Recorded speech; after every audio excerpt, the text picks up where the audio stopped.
1 kilong baka or kalabaw, 1 buong bawang, 2 tamang laki ng sibuyas, konting luya, 2 pamintang durog, 1 beef nor cubes, green peas, 1 sachet, 1 bell pepper, 1 malaking carrots, 1 ganito karaming pechay bagyo. Okay lang to isabay, okay lang siya madurog. Kasi ang habol lang naman natin dito ay yung sabaw. Patis. Huwag na muna tayo maglagay ng asin.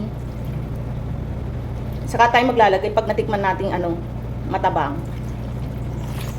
Hindi ko na-play yung video kanina, nagdagdag ako ng tubig. Bali, 2 litro yung tubig na yung nandito. Kailangan talaga natin siya ilubog sa tubig.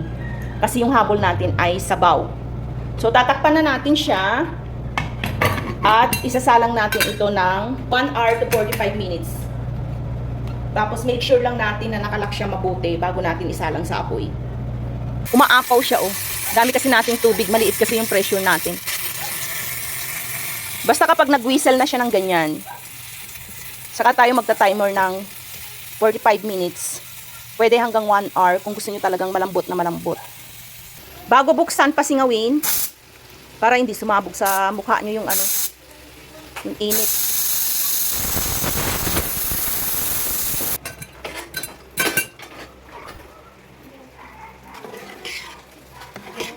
One hour natin siyang na-pressure pero hindi pa rin siya nadurog oh. Ayan, buo-buo pa rin.